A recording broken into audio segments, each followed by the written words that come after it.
ಎಲ್ಲರಿಗೂ ನಮಸ್ಕಾರ. ಇವತ್ತಿನ ರೆಸಿಪಿ ಒಂದು ಟ್ರೆಡಿಷ್ನಲ್ ರೆಸಿಪಿ.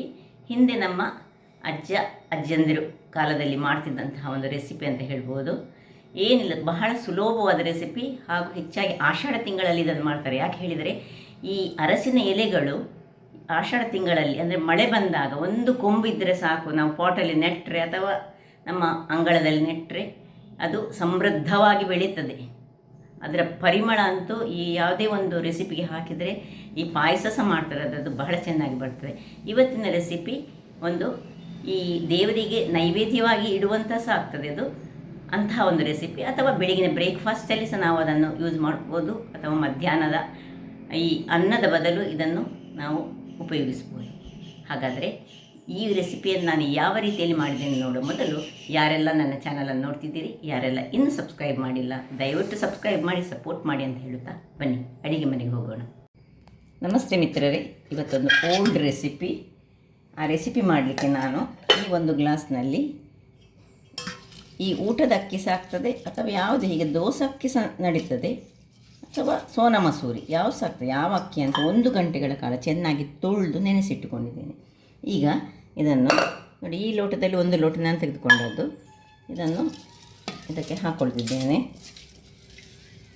ಈಗ ಸ್ವಲ್ಪ ಉಪ್ಪು ಮತ್ತು ನೀರನ್ನು ಹಾಕಿ ಇದನ್ನು ಮೆತ್ತಗೆ ಬೇಯಿಸ್ಕೊಳ್ಬೇಕು. ಸೊ ನೀರು ಸ್ವಲ್ಪ ಹೆಚ್ಚಾದರೂ ಸಹ ತೊಂದರೆ ಇಲ್ಲ, ಒಳ್ಳೆ ಅನ್ನ ರೀತಿಯಲ್ಲಿ ಇದನ್ನು ಒಳ್ಳೆ ಬೆಂದ ಅನ್ನ ಆಗಬೇಕು ನಮಗೆ. ಇದೊಂದು ಓಲ್ಡ್ ರೆಸಿಪಿ. ಇದನ್ನು ನಾವು ಈ ದೇವರಿಗೆ ನೈವೇದ್ಯ ರೂಪದಲ್ಲಿ ಸಹ ಇಡುವಂಥದ್ದು, ಬಹಳ ರುಚಿಕರವಾಗಿ ಬರುವಂತಹ ಈ ಒಂದು ಅರಸಿನ ಎಲೆಯನ್ನು ಉಪಯೋಗಿಸಿ ಮಾಡುವಂತಹ ಒಂದು ರೆಸಿಪಿ ಅಂತ ಹೇಳ್ಬೋದು. ಬ್ರೇಕ್ಫಾಸ್ಟ್ ರೆಸಿಪಿ ಸಾಕ್ತದೆ, ಮಧ್ಯಾಹ್ನ ಊಟಕ್ಕೆ ಸಾಕ್ತದೆ, ಅಥವಾ ದೇವರಿಗೆ ನೈವೇದ್ಯ ರೂಪದಲ್ಲಿ ಸಹ ಇಡಲಿಕ್ಕೆ ಆಗ್ತದೆ. ಈಗ ಈ 1 ಲೋಟ ತೆಗೆದುಕೊಂಡ್ರೆ ನಾನು ಇದರಲ್ಲಿ 2.5 ಲೋಟದಷ್ಟು ನೀರನ್ನು ಅದಕ್ಕೆ ಹಾಕ್ಕೊಳ್ತಿದ್ದೇನೆ. ಇನ್ನು ಸ್ವಲ್ಪ ಉಪ್ಪು ಹಾಕ್ಕೊಂಡು ಮತ್ತು 1 ಅರಸಿನದ ಎಲೆಯನ್ನು ಚೆನ್ನಾಗಿ ತೊಳೆದು ಇದರಲ್ಲಿ ಹಾಕಿ ಇದನ್ನು ಮುಚ್ಚಳ ಮುಚ್ಚಿ ಸ್ವಲ್ಪ ಉಪ್ಪು ಹಾಕ್ಕೊಳ್ತೇನೆ. ಈಗಲೇ ರುಚಿಗೆ ತಕ್ಕಷ್ಟು, ಸ್ವಲ್ಪವೇ ಸ್ವಲ್ಪ ಸಾಕು, ತುಂಬ ಬೇಡ. ಅನ್ನಕ್ಕೆ ನಾವು ಎಷ್ಟು ಹಾಕ್ತೇವೆ ನೋಡಿ ಅಷ್ಟೇ ಉಪ್ಪನ್ನು ಹಾಕ್ಕೊಳ್ತಿದ್ದೇನೆ. ಮುಚ್ಚಳ ಮುಚ್ಚಿ ಇದನ್ನೊಂದು 3 ವಿಸಿಲ್ ಕೂಗಿಸ್ಕೊಳ್ತಿದ್ದೇನೆ. ವೀಕ್ಷಕರೇ, ಒಂದು 3 ವಿಸಿಲ್ ಆಗಿದೆ. ಅನ್ನ ಇಲ್ಲಿ ನೋಡಿ, ಏನು ಪರಿಮಳ ಬರ್ತಾನೆ, ರೆಡಿಯಾಗಿ ಉಂಟು, ಒಳ್ಳೆ ಬೆಂದಿದೆ ಸಹ. ಸೊ ಈಗ ಇದನ್ನೀಗ ಪಕ್ಕಕ್ಕೆ ಇಟ್ಕೊಳ್ಳೋಣ. ಇಲ್ಲಿ ಇನ್ನೀಗ ಒಂದು ಎಲೆ ಸಾಕು ನಮಗೆ ಈ ಅರಸಿನದ್ದು, ಮತ್ತು 1 ಲೋಟದಷ್ಟು ಹಾಲು, ಒಂದು ತೆಂಗಿನ ಹಾಲು ಸಾಕ್ತದೆ, ಅಥವಾ ಹೀಗೆ ಡೈರಿ ಹಾಲು ಸಾಕ್ತದೆ 1 ಲೋಟ. ಸಾಸಿವೆ, ಉದ್ದಿನಬೇಳೆ ಮತ್ತು ಜೀರಿಗೆ ಒಂದು ಅರ್ಧ ಚಮಚದಷ್ಟು. ಈಗ ಇಲ್ಲಿ ಈ ಒಂದು ಪಾತ್ರೆಯನ್ನು ಇದರಲ್ಲಿ ಇಟ್ಟುಕೊಂಡು, ಮತ್ತು ನಮಗೆ ತುಪ್ಪದ ಅಗತ್ಯ ಉಂಟು. ಸೊ ಮೊದಲಿಗೆ ಇದಕ್ಕೆ 2 ರಿಂದ 3 ಸ್ಪೂನಿನಷ್ಟು ತುಪ್ಪ ಬೇಕು ನಮಗೆ. ಸುರಿಗೆ ತುಪ್ಪ ಸ್ವಲ್ಪ ಕರಗಿ ಬಿಸಿಯಾಗಲಿ. ವೀಕ್ಷಕರೇ, ಅಲ್ಲಿ ನೋಡಿ, ಈಗ ಸಾಸಿವೆ ಇದಕ್ಕೆ ಹಾಕುತ್ತಿದ್ದೇನೆ. ಸಾಸಿವೆ ಒಟ್ಟಿಗೆ ಈ ಒಂದು ಅರ್ಧ ಚಮಚದಷ್ಟು ಉದ್ದಿನಬೇಳೆ, ಜೀರಿಗೆ, ಇನ್ನು ನನಗೆ ಆಗ ಹೇಳಲಿಕ್ಕೆ ಮರ್ತು ಹೋಯಿತು, ಒಂದು ಅರ್ಧ ಚಮಚದಷ್ಟು ಈ ಮೆಣಸು, ಕರಿಮೆಣಸನ್ನು ಹಾಕ್ಕೊಂಡಿದ್ದೇನೆ.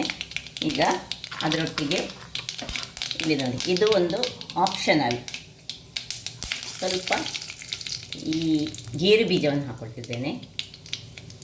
ಇನ್ನೀಗ ಇದನ್ನು ಚೆನ್ನಾಗಿ ಸ್ವಲ್ಪ ನೋಡಿ, ಆಲ್ರೆಡಿ ಆಯಿತು. ಈಗ ಒಂದು ಎಲೆಯನ್ನು ಈ ರೀತಿ ಚೂರು ಮಾಡಿಕೊಂಡು ಸ್ವಲ್ಪ ಇದರಲ್ಲಿ ಅದು ಸ್ವಲ್ಪ ಫ್ರೈ ಆಗಬೇಕು.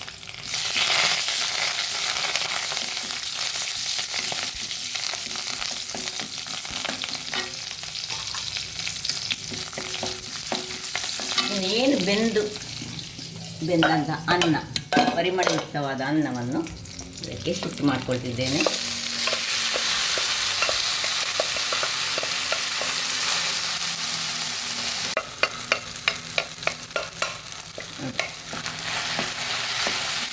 ಉರಿಯನ್ನು ಸಣ್ಣದಾಗಿಟ್ಟುಕೊಂಡು ಇದಕ್ಕೆ ಸ್ವಲ್ಪ ತಿರುಗಿಸ್ಕೊಳ್ಳೋಣ. ಮಸಾಲೆಯ ಒಟ್ಟಿಗೆ ಮತ್ತು ಈ ಹಳದಿಯ ಎಲೆ ಅದರೊಟ್ಟಿಗೆ ಮಿಕ್ಸ್ ಆಗಬೇಕು.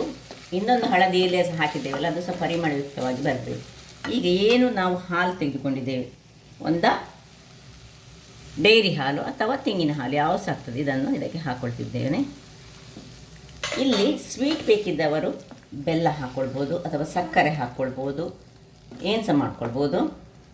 ನಿಮಗೆ ಸ್ವೀಟ್ ಬೇಡದಿದ್ದರೆ ಹೀಗೆ ಸಹ ಇದು ಈ ಹಾಲಿನೊಟ್ಟಿಗೆ ಸೇರುವಾಗ ಬಹಳ ಚೆನ್ನಾಗಿ ಬರ್ತದೆ. ಇನ್ನು ಸ್ವಲ್ಪ ನೀರನ್ನು ಇದಕ್ಕೆ ಹಾಕೊಳ್ಳೋಣ. ಇಲ್ಲಿ ನೋಡಿ, ಸ್ವಲ್ಪ ಇದು ನೀರಾಗಿದ್ದರೆ ತುಂಬ ಚೆನ್ನಾಗಿ ಬರ್ತದೆ. ಈ ಬಟ್ಟಲಲ್ಲಿ ಹಾಕಿ ತಿನ್ನಲಿಕ್ಕೆ ಈ ಮೆಂತೆ ಗಂಜಿಯ ಹಾಗೆ ಇವತ್ತು ಹಳದಿ ಎಲೆಯ ಗಂಜಿ ಇದು. ಇದಕ್ಕೆ ಸ್ವೀಟ್ ಬೇಕಿದ್ರೆ ನಾನು ಹೇಳಿದ ಹಾಗೆ ಸ್ವೀಟನ್ನು ಸಹ ಹಾಕ್ಕೊಂಡ್ರೆ, ಯಾರಿಗೆ ಸ್ವೀಟ್ ಇಷ್ಟ ಉಂಟು ಅವರು ಹಾಕ್ಕೊಳ್ಬೋದು, ಅಲ್ಲದೆ ಸ್ವೀಟ್ ಅಲ್ಲದೆ ಸಹ ಮಾಡ್ಬೋದು. ಬೆಲ್ಲ ಹಾಕ್ಕೊಳ್ಬೋದು, ಸಕ್ಕರೆ ಹಾಕ್ಕೊಳ್ಬೋದು, ಯಾವುದು ನೀವೀಗ ಸಪೋಸ್ ಇದನ್ನು ನೈವೇದ್ಯ ರೂಪದಲ್ಲಿ ಇಡ್ತೀರಾದರೆ ಇದಕ್ಕೆ ಸ್ವಲ್ಪ ಬೆಲ್ಲ ಹಾಕ್ಕೊಂಡು ಸಹ ಮಾಡ್ಕೊಳ್ಬೋದು. ಸೊ ಇದು ಒಂದು ಕುದಿ ಬರುವ ತನಕ ಇನ್ನು ಮುಚ್ಚಳವನ್ನು ಸ್ವಲ್ಪ ಅಡ್ಡದಲ್ಲಿ ಮುಚ್ಚಿಟ್ಕೊಂಡು ಕುದಿ ಬರಿಸ್ಕೊಳ್ಳೋಣ. ನೋಡಿ, ಸಣ್ಣ ಕುದಿ ಬರಲಿಕ್ಕೆ ಶುರುವಾಯಿತು. ಹೆಚ್ಚು ಹೊತ್ತು ಬಾಯಿ ಮುಚ್ಚಿ ಇಟ್ಕೊಳ್ಬಾರ್ದು, ಇಲ್ಲದೆ ತಡೆ ಹಿಡಿತದೆ. ಸೊ ನೋಡಿ, ಆಯಿತು, ರೆಡಿ ಆಯಿತು. ಒಂದು ಸಣ್ಣ ಕುದಿ ಸಹ ಬಂತು. ಸಣ್ಣ ಕುದಿ ಬಂದರೆ ಸಾಕು, ಇಷ್ಟು ನೋಡಿ, ಪಟ ಹೇಳುವಂಥ ಕುದಿ. ಈಗ ಆಫ್ ಮಾಡಿಕೊಂಡು ಘಮಿಸುವಂತಹ ಈ ಒಂದು ಟರ್ಮರಿಕ್ ಎಲೆಯ ಒಂದು ಪರಿಮಳ ಅಂತೂ ಬಹಳ ಸೊಗಸಾಗಿ ಬರ್ತಾ ಉಂಟು ನೋಡಿ. ಈ ರೀತಿ ಇದರೊಟ್ಟಿಗೆ ಬೇಕಿದ್ದವರು ಒಂದು ಸಣ್ಣ ತುಂಡು ಉಪ್ಪಿನಕಾಯಿಯ ಹಾಕ್ಕೊಂಡು ಸಹ ತಿನ್ಬೋದು, ಖಾರ ಬೇಕಿದ್ದವರು, ಅಥವಾ ನಾನು ಹೇಳಿದ ಹಾಗೆ ಬೆಲ್ಲ ಅಥವಾ ಸಕ್ಕರೆಯನ್ನು ಹಾಕಿದರೆ ಬಹಳ ಚೆನ್ನಾಗಿ ಬರ್ತದೆ. ನೋಡಿದ್ರಲ್ಲ ವೀಕ್ಷಕರೇ, ಒಂದು ಆರೋಗ್ಯಭರಿತವಾದ ಹಳೆಯ ಕಾಲದ ಸುಲಭ ರೀತಿಯಲ್ಲಿ ಮಾಡುವಂತಹ ಈ ಮಳೆಗಾಲದಲ್ಲಿ ಈ ಟರ್ಮರಿಕ್ ಎಲೆಯನ್ನು ಆದಷ್ಟು ಉಪಯೋಗಿಸಿದರೆ ಬಹಳ ಉತ್ತಮ. ಹಾಗಾದರೆ ನನ್ನ ಈ ಕುಕಿಂಗ್ ಚಾನಲ್ ನಿಮಗೆ ಇಷ್ಟ ಆದರೆ ಬೋಳೂರು ಸುವರ್ಣ ಚಾನಲನ್ನು ಲೈಕ್ ಮಾಡಿ, ಶೇರ್ ಮಾಡಿ, ಹಾಗೂ ಸಬ್ಸ್ಕ್ರೈಬ್ ಮಾಡಿ, ಹಾಗೂ ನನ್ನ ಇನ್ಸ್ಟಾಗ್ರಾಮ್ ಪೇಜನ್ನು ಫಾಲೋ ಮಾಡಿ. ಧನ್ಯವಾದಗಳು.